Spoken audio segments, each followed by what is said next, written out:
प्राची मधु से कह रही थी कि कल रात उसके पास अमन का फोन आया था और अमन ने उसे आई लव यू बोला। ये सुनकर आरव के हाथ में जो पानी का गिलास था एकदम से छूटकर नीचे गिर गया और वो चौंक कर बोला, क्या? हाँ, मैंने खुद अपने कानों से सुना। उसकी हिम्मत कैसे हुई ये सब कहने की? वो अपने आप को समझता क्या है? अब तक तो उसे होश नहीं था और आज जब प्राची की सगाई है तो वो ये सारी बातें कहने का होश कर रहा है, हिम्मत कर रहा है। मैं उसे छोड़ूंगा नहीं। कूल डाउन, गुस्सा मत करो आरव। तुम ये बताओ प्राची ने उसे क्या जवाब दिया?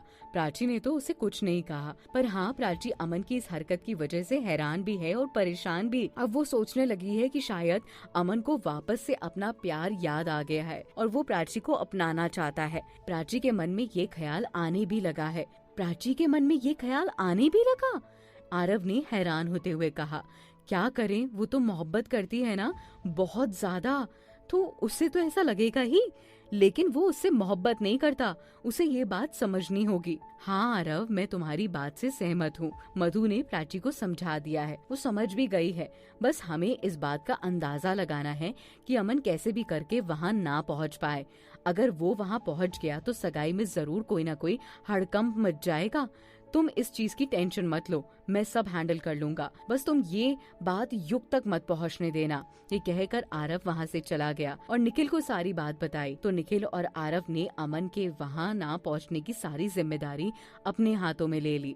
अमन आज लेट सोकर उठा था तो उसके फोन पर करीबन 10 से 12 मिस कॉल डली हुई थी। कुछ मिस कॉल्स आरव की थी, तो कुछ मैनेजर हसरत की, तो कुछ मिस रिचा की। अब अमन के कॉल रिसीव ना करने की वजह से सब परेशान थे, इसीलिए सबने उसके घर पर लैंडलाइन नंबर पे कॉल करके अमन की मम्मी से अपनी अपनी बात कह दी थी। अमन जैसे ही सोकर उठा तो उसकी मम्मी उसके पास आकर उसके हाथों में टॉवल देते हुए बोली, बेटा जल्दी से नहा धो लो, तुम्हें ऑफिस के लिए लेट भी हो रहा है। 2 दिन से तुम ऑफिस नहीं जा रहे हो। मैनेजर हसरत और मिस रिचा ने मुझे कॉल किया था। ये सुनकर अमन ने एक अंगड़ाई ली और उबासी लेते हुए बोला, क्या कह रहे थे वो लोग? कुछ नहीं, काम से ही रिलेटेड कुछ बात करनी थी तुमसे, तुम खुद जाकर उनसे बात कर लेना। Okay mummy. ये कहकर अमन नहाने वॉशरूम में चला गया और कुछ देर बाद वापस लौटा तो अचानक उसे होश आया कि आज तो प्राची की सगाई है। उसने ये सोचकर अपने सिर पर एक हाथ रखा और गहरी चिंता में डूब गया। क्या अमन, तुम अब तक तैयार नहीं हुए हो? मैं तुम्हें 1 घंटे पहले ही टॉवल देने आई थी।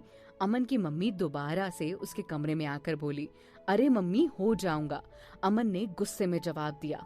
तो उसकी मम्मी वहाँ से चुपचाप चली गई और अपने फोन पर आयशा की मिस कॉल देखकर उसे फोन लगाते हुए बोला, हाँ आयशा बोलो, कहाँ थे डार्लिंग? कब से तुम्हें फोन कर रही हूँ, तुमने मेरा कॉल ही नहीं रिसीव किया। हाँ वो मैं सो रहा था, अमन ने बहुत ही ऐंठ कर जवाब दिया। क्या हुआ, किसी बात को लेकर गुस्सा हो? मुझसे ऐसे बात क्यों कर रहे हो? कुछ नहीं, मुझे ऑफिस के लिए लेट हो रहा है, मैं तुमसे बाद में बात करता हूँ। ये कहकर अमन ने फोन काट दिया और तैयार होकर ऑफिस के लिए निकलने लगा। लेकिन अभी भी उसके मन में यही सवाल घूम रहा था कि वो कैसे वहाँ प्राची की सगाई रोके, और इस बात से वो परेशान भी था। उसे कुछ समझ नहीं आ रहा था कि ऐसा क्या करे जिससे प्राची की सगाई रुक जाए, और फिर वो अब तक नहीं समझ पाया था कि उसे ये कदम उठाना भी है या नहीं। तो कौन सा, ना तो उसने अपनी मम्मी से बात की और ना ही आयशा से। वो चाहता तो था कि प्राची से सगाई में जाकर उसकी सगाई को रोककर एक बार फिर वो कह दे कि प्राची आई लव यू, लेकिन वो समझता था कि अगर उसने ऐसा कोई कदम उठाया तो बहुत बड़ी मुसीबत भी आ सकती है। ये सारी बातें सोचकर अमन ऑफिस गया तो आयशा उसकी कंपनी में पहले से ही मौजूद थी। आयशा को देखकर अमन ने अपनी नजरें फेर ली तो आयशा उसके कंधे पर हाथ रखकर बोली, कम ऑन डार्लिंग, क्या हुआ, बड़े रूखे रूखे लग रहे हो तुम। आयशा को देखकर अमन को बहुत चिढ़ आ रही थी। आज जब उसे अपने प्यार का एहसास हो गया था कि वो प्राची को प्यार करता है, तो उसे किसी और को देखकर भी ना बहुत चिढ़ हो रही थी। अब तो उसे अपनी गलती का पछतावा भी बहुत था। वो जानता था कि उसने जो किया है वो बहुत गलत है। उसने आयशा से कुछ नहीं कहा और गुस्से में अपने केबिन में चला गया। आयशा भी उसके पीछे पीछे उसके साथ केबिन में गई और अमन के सामने वाली चेयर पर बैठकर अपने दोनों हाथ मलते हुए बोली, हाँ डार्लिंग, ये बताओ कि अब हम कहीं घूमने चल रहे हैं या नहीं। आयशा ने ये बात कही तो अमन ने एक नजर उठाकर आयशा को देखकर बोला, अभी नहीं, मुझे ऑफिस का बहुत काम है। अभी तुम प्लीज मिस रिचा के साथ जाकर उनसे उस इम्पोर्टेंट डॉक्यूमेंट पर डिस्कस कर लो और मुझे अकेला छोड़ दो। अमन ने गुस्से में ये बात कही तो आयशा उसे छोड़कर वहाँ से चली गई। उसे समझ नहीं आ रहा था कि अमन को हुआ क्या है, वो क्यों ऐसे रिएक्ट कर रहा है। जहाँ तक आयशा जानती थी, उसने अमन के ऊपर इतना जादू कर रखा था कि अमन ना तो उससे गुस्से में बात करता था, ना ही चिल्लाता था। लेकिन आज अमन की इस हरकत ने आयशा को काफी परेशान कर दिया था। वो भी चिड़चिड़ी सी हो गई थी। गुस्से में पैर पटक कर वो बाहर निकली तो बाहर खड़ी रूपल आयशा को देखकर मन ही मन में मुस्कुराने लगी। वो समझ गई थी कि अमन ने जरूर आयशा को कुछ कहा है, तभी तो इतने गुस्से में यहाँ से निकल रही है। रूपल वहाँ से मुस्कुराकर देखकर चली गई तो आयशा और ज्यादा चिढ़ गई और रूपल के पास गई और उसके ऊपर हाथ उठाने लगी, पर रूपल ने उसका हाथ पकड़ लिया और बोली, don't dare to do that. गुस्से में भनभनाती आयशा अमन के पास जाकर बोली, रूपल मुझसे बदतमीजी कर रही थी और मुझ पर हाथ उठा रही थी। आयशा देखो, वो तुम पर हाथ उठा रही थी या तुम उस पर, मैं ये कैमरे में देख चुका हूँ, तुम प्लीज यहाँ से जाओ, अमन ने गुस्से में कहा। तो आयशा वहाँ से ना तो मैनेजर हसरत के पास गई और ना ही मिस रिचा के पास।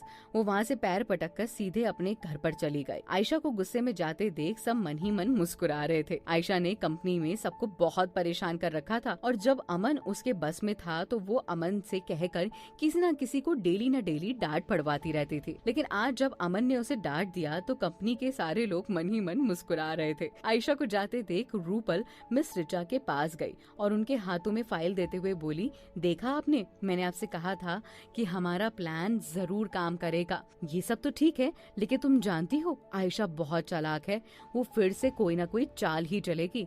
आप टेंशन मत लीजिए, आगे आगे देखिए होता है क्या। रूबल ने कहा। अब आगे क्या होगा जो रूपल ने कहा? आगे की कहानी में बहुत सारे ट्विस्ट आपका इंतजार कर रहे हैं और आज की इस कहानी का ये एपिसोड सुनकर आपको कैसा लगा, कमेंट करके जरूर बताइएगा।